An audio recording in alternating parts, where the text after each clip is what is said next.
You know, this is a bit of an annoying one, guys, and welcome back to our Winter Wolf's Den.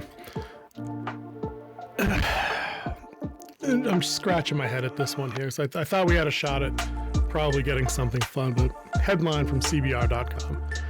Dungeons & Dragons movie intentionally emasculates its leading men. Shocking, we tend to do that in every movie these days.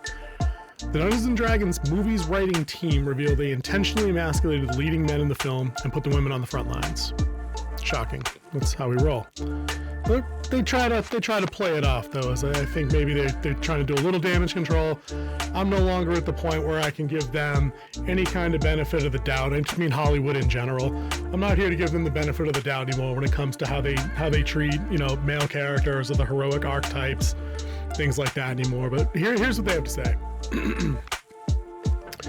Dungeons & Dragons Honor Among Thieves writing team John Francis Daly and Jonathan Goldstein revealed they intentionally emasculated the film's leading men, though not for wokeness. Okay? While speaking with Variety, Daly and Goldstein discussed how Michelle Rodriguez as Holga the Barbarian and Sophia Lillis Doric the Druid tend to engage in the front lines of battle compared to their male party members. That was not an attempt at wokeness on our part, Goldstein said. Daly elaborated, saying, "Swear to God it wasn't. We like that Holga is the bruiser that does the dirty work for Edgin, and he doesn't like to get his hands dirty. We also love emasculating men." Okay. After reiterating that the reasons did not pertain to woke thinking, the pair explained that they wrote the men that way because they find it funny and fresh, pointing to Rachel McAdams and Jason Bateman's character Date Night, which Daly and Goldstein also wrote. They also aim to do something similar with Tom Holland's Peter Parker and Robert Downey Jr.'s Tony Stark in Spider-Man Homecoming. We like our male heroes to be challenged and not simply heroic, Goldstein explained. Well, that's not the same thing as emasculating them, so which is it? Emasculating them is making them look like punks 24/7 and letting other characters handle all the heavy lifting, getting all the heroic moments, and resolving the conflict and saving the day. So which is it, guys? Which one are we really saying we're doing here? They go on to say, the article goes on to say, it's something that the pair found surprisingly difficult to achieve with leading actors in their films.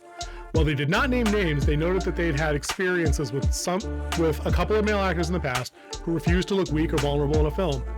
Gee, I wonder why that would be. Could it be that if you're a good-looking dude in Hollywood and you're trying to get action roles and or be the leading man in romantic comedies and other dramas, that you don't want to look like a chump? Do these people have no concept of self-image or what the market actually calls for when it comes to casting people in these very limited A-list roles? Okay. However, they had the opposite problem with Chris Pine, who plays Edgin the Bard in the movie. Instead, Pine reportedly enjoyed making himself look as bad as possible, almost to a fault, to the point that the team had to remind him to look heroic in some scenes. That doesn't surprise me from Pine. He's kind of a goofball. He's pulled off those kind of roles before. He can be self-deprecating. He's a talented dude, and he also gets plenty of other work because he's an A-lister. So he doesn't necessarily have the same concerns about looking like a punk on film, the same way somebody new to Hollywood might look. So that's kind of disingenuous right there, just even comparing him. But the article wraps up and it says, regardless of the part each member of the D&D adventuring party plays, actor Hugh Grant, who plays the rogue Forge Fitzwilliam in the film, noted that none of the main characters are particularly good at what they do. I think maybe what I responded to most in their script was that it's about losers.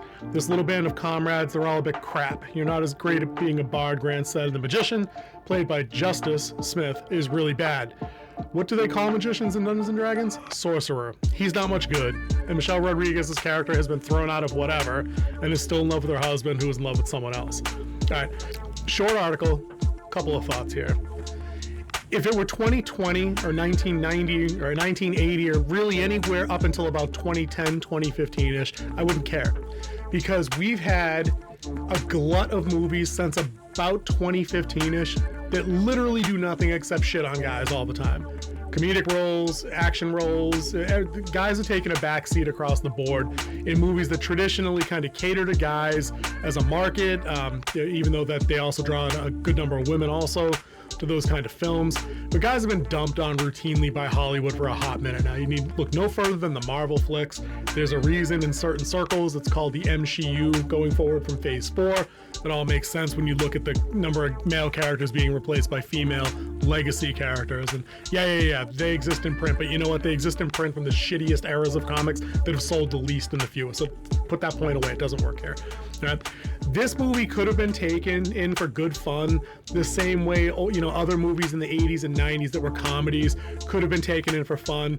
I commented the other day in somebody else's video, you know, the reason nobody got mad at, you know, people taking the piss out of Homer Simpson or Al Bundy back in the day, it was because they were kind of bumbling buffoons, but they were always allowed their moment. You know, at the end of the episode, they learned a lesson, they came around, they provided for their families, they kicked ass when it needed to be kicked. All our classic TV dads. Hank Hill's another one. You know, that revival's gonna bite when they bring that back, believe me.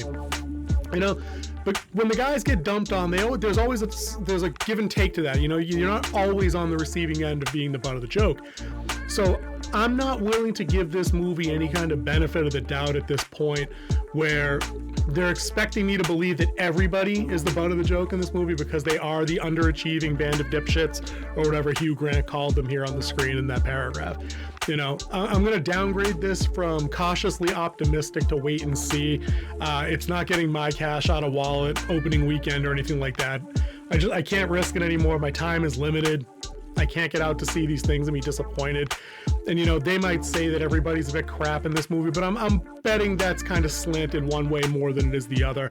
I'm betting the female characters in this movie probably come out looking a little bit better than all of their male counterparts, and not just like the one focal guy. Like, if it's Chris Pine's character's arc where he's supposed to become less of a shitbag throughout the film, that'd be one thing. But I don't know, man. It's current day. Like, what else can you say about that? It's the world we live in. It's clown world. And I don't think we're back to a point where we can celebrate the inherent differences in our male and female characters while letting men, you know, win, while letting them be heroic, and not considering every single time a guy makes a decision or offers a suggestion or takes, you know, command in a situation. When we can get back to calling that not toxic, let me know, and then I'll start seeing some of these movies opening weekend again. But right now, I think this is, oh, dude, my gut tells me this is going to be more of the same crap fest, where they're obviously that the women are going to be better than the guys, despite the fact that Dungeons and Dragons as a game always had a much larger player base that were guys. I mean, if you're a certain age, think back to your high school, your junior high day, guys. Were there a lot of girls playing D&D with you back then? No. Nowadays, it's probably a little bit more split the same way, you know, sci-fi and fantasy tend to be now, you know, in superhero stuff, comics. A little bit more even of a split because now girls are more involved in those activities, which is great. It expands the audience, you know, brings more people into the conversation, sharing fresh ideas, except for when it doesn't do that and everything feels a little bit gatekeepy, and we're kind of trying to bump out older audiences or, you know, traditionally male audiences. You know, these kind of movies, I think, used to be guy things that women had no interest in seeing for the most. Whereas always the cool girl amongst the crowd. So I'll stop you right there with the misogynist bullshit if you were thinking it. The women were always welcome at these things. No one was ever trying to keep you out except for the oddball dickweed that none of the guys liked either. So I don't know. Let me know what you guys think. Anybody up for what's it called here? It's Dungeons and Dragons. Was it Honor Amongst Thieves? Was that the lead title? Amongst Thieves? I don't care, whatever it was. Honor Among Thieves, I was right. Are you guys gonna check that out or you're not? I'm gonna keep myself, I'm gonna put this on my back burner until I hear from trusted sources whether or not I should pop out and check it out. Let me know in the comments below, guys, and see you next time.